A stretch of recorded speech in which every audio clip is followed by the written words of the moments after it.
Hi, welcome to day 20 of the breath, body balance, meditation 31-day experiment featuring Proverbs. Now on this experiment that I'm doing, I decided to just go live, just dive right in. It's been the story of my life. Sink or swim. I was thinking back to all the different things I've done. I just jumped right in. God has been good to give me I feel like a pretty good body, pretty good emotions, have a high IQ. Asked Jesus in my heart when I was 7. And then here I am now at 60. And I'm still, oh God, help me. Even with all of the great blessings, there have been extreme challenges.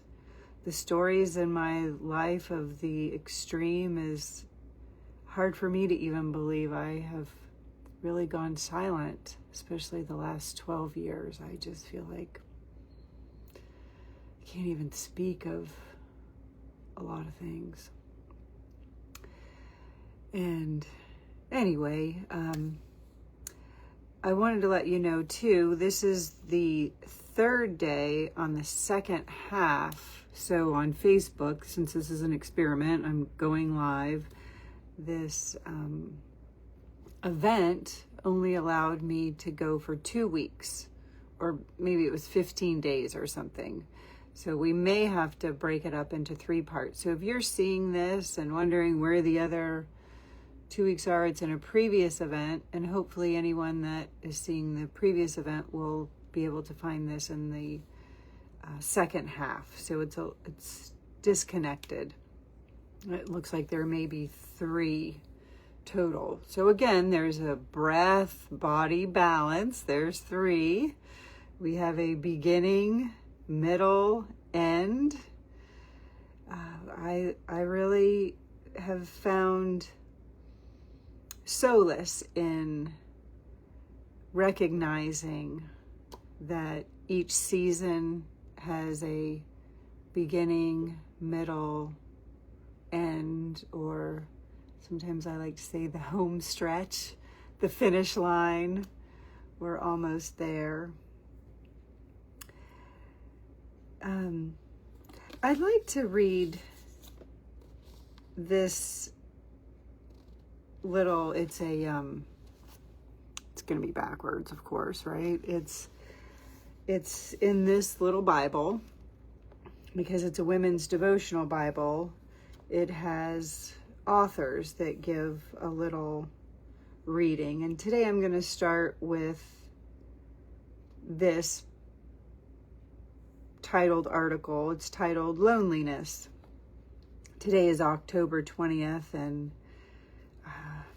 I just randomly opened to this, and I thought, that really, a word for sure has been prominent throughout. I was an only child, orphaned at 3. Spent a lot of time. I can look back. This word has been relentless. Loneliness, like fatigue, like hunger. Loneliness is part of being human. Fatigue is cured by sleep, and hunger by eating. But how do we handle loneliness? It's our very nature to seek an alter ego, a heart that responds to our human ache for understanding. Our favorite women of the Bible, and men too, many men and women of the Bible were no strangers to periods of aloneness, which, interestingly, often presaged important events. Mary during her pregnancy, Ruth bereaved in Moab, Esther in a pagan harem, Hannah childless for years in a culture where barrenness was a disgrace. In his crowded adult life, there were many times when Jesus chose to be alone, deliberately making himself unavailable so that he might nourish his soul in communion with his Father. He experienced both isolation and alienation. His query to his disciples when the fawning crowds drifted off, "Will you also go away?" And his Gethsemane, "Watch with me." These are lonely words, yet even Jesus did not use his relationship with God as a substitute for human companionship. He found sustenance with his three closest disciples, Peter, James, and John, and in the home of Mary, Martha, and Lazarus. But even in the most congenial marriage, the closest friendship, the most satisfying child-parent relationship is both transient and unpredictable. Although some 1,500 years has passed since St. Augustine remarked that our hearts will never be at rest away from the one who made them, it's still true. Just because he has created us as unique individuals, our Father knows the best way to fill each one's empty places.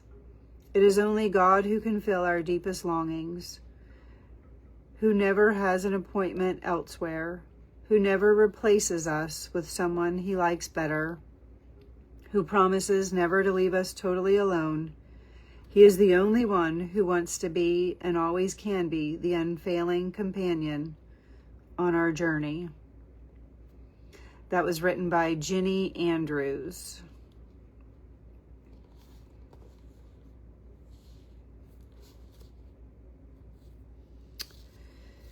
So let's focus on our breathing for a minute.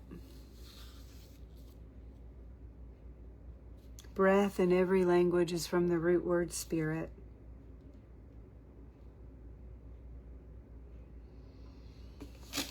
I sometimes feel like I can't go on. Right? It's just too much. And then I take my breath, and I'm still here.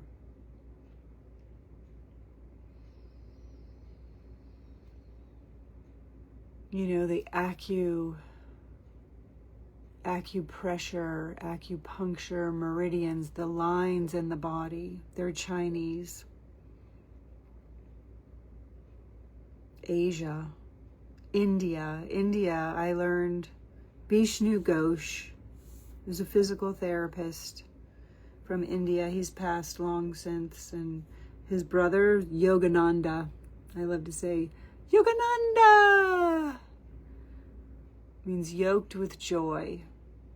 Yogananda claimed that he believed in Jesus and followed the way Jesus taught. And Yogananda's younger brother is where Bikram learned what he claims is his Bikram yoga. That's the same acupostures. Number 1, we have to breathe. Number 2, I'll show you today. That's why my hair is up. I want to show you the second posture. It's so the story of life, right? That Psalm 1:1-3, like a tree planted by streams of water. So I get my root, my foundation. My legs are my trunk. And I take up my little sprout and I blow back and forth in the wind. I like to fold all fingers, pointing just the index fingers. So that indicates I'm working on the large intestine. Looks what happens when I do this. I'm stretching deep into the belly. Both sides, right and left, right and left. I stretch deep into the large intestine. And what I found is so interesting when I do this practice is it trains focus straight ahead. I find one point to focus on straight ahead, and as I inhale, I go up much higher than I thought was possible. And as I go to the right, this is as far as I can go. Unless I let my breath take me. Now I'm at my end point. I go even farther. So 1, 2, 3. I go up and I go left. Stretching left. This is as far as I can go. But the Spirit takes me way beyond what I think is possible. And again, even more. So this posture is the second in the series, right? Number 2, it stretches the large intestine. It's the story of a tree, and a tree that flowers. And flowers, I think of myself now as a flower. I just kind of sprouted. Now I'm going to go full bloom and go all the way back. So where the eyes go, the body follows, right? So if I want to go back, I got to look back and really reach back.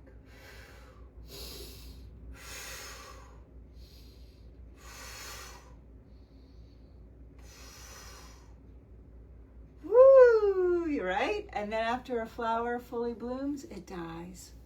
So I let myself die. I take this physical vehicle, this instrument, and let it just die. Let everything fall to the ground. Right? So after a flower fully blooms, it dies. It falls to the ground. I let it go. I just really let it go and become a tight, tight seed. The tighter I can make my seed, the stronger my sprout will be. And then I rise up and live again. But I have to die to what was. You know, I've fully bloomed again and again and again. You know, who doesn't appreciate a fully bloomed flower? I feel that way. And to hear these ancient stories, these ancient postures that represent what we are, who we are, they're found in the Orthodox Bible, you know, the Christian Bible. It's semantics with the translations and the variations, and you know, we're all seeking the one true God. And many people from many continents believe Jesus is the way. He is the way, right? Miracles happen. God came in human form. We are made in the image of God. And Jesus showed us the way, the truth, and the light. And it's boiled down to one phrase: love your neighbor as yourself. If we really think about that, take time to meditate day and night on loving your neighbor as yourself. Are you truly and honestly building a life of integrity, physically, emotionally, mentally, and spiritually? So remember, breath in every language is from the root word spirit. Be mindful of your breath. Listen to your breath. It will speak to you. God's name is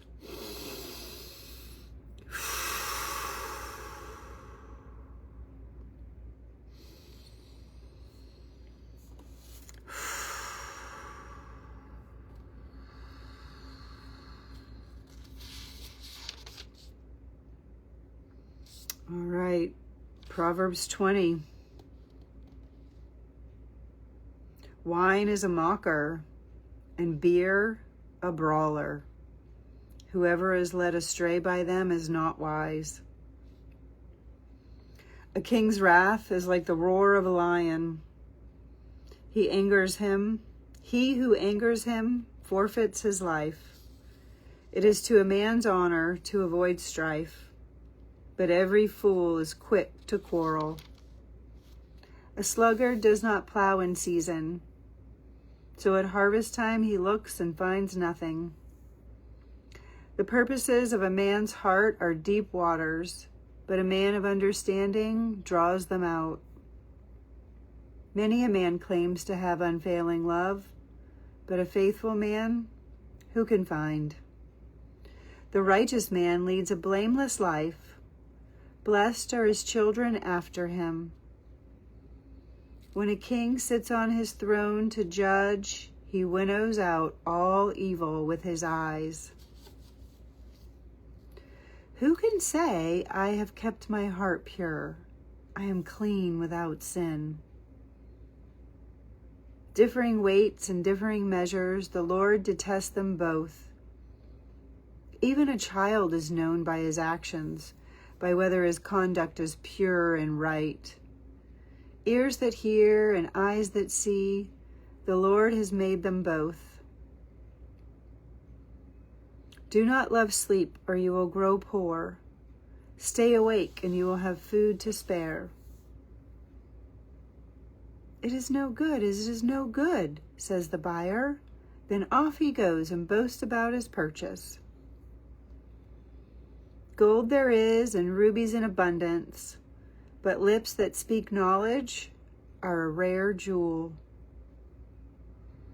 Take the garment of one who puts up security for a stranger. Hold it in pledge if he does it for a wayward woman.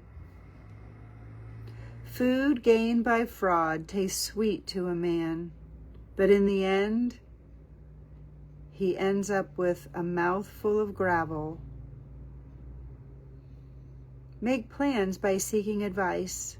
If you wage war, obtain guidance. A gossip betrays a confidence, so avoid a man who talks too much. If a man curses his father or mother, his lamp will be snuffed out in pitch darkness. An inheritance quickly gained at the beginning will not be blessed at the end. Do not say, I'll pay you back for this wrong. Wait for the Lord, and he will deliver you. The Lord detests differing weights, and dishonest scales do not please him. A man's steps are directed by the Lord. How then can anyone understand his own way? It is a trap for a man to dedicate something rashly, and only later to consider his vows. A wise king winnows out the wicked. He drives the threshing wheel over them. The lamp of the Lord searches the spirit of a man. It searches out his inmost being. Love and faithfulness keep a king safe. Through love, his throne is made secure. The glory of young men is their strength. Gray hair, the splendor of the old. Blows and wounds cleanse away evil, and beatings purge the inmost being. When I was young, I was born in 1965, it was common to get, I think they sold it in the grocery store, that can of can of whoop ass was sold everywhere. Now it's appalling to say such things. So the verse that stands out to me in chapter 20 is verse 27. The lamp of the Lord searches the spirit of a man. It searches out his inmost being. And that's what I have spent last night, yesterday I read it, and last night went to sleep thinking about that, like really imagining that a lamp, the light is our future, the light to the path, but the lamp is the right here, right now. And laying still and letting God take his lamp and search inside my spirit, my soul, my lungs, my heart. What is there? We're told to be very careful if we sweep our houses clean to make sure we bring in good stuff. If we just sweep it clean and keep it empty and open the door, abominations can come in. So we must be very careful to fill our spirit with integrity. Truly and honestly search for the fruits of the Spirit like hidden treasure. Make an effort to find joy, to create joy for yourselves and those around you, right? I see the heart, right? I guess we could do it either way, right? It's this way. So if it's just one-sided and not both, it's only half-hearted. But if we think about ourselves and those around us, it's a whole heart. So are we living half-heartedly? Or do you have a heart at all? So wholehearted is me and you. Not just me, not just you, but we really come together and become wholehearted.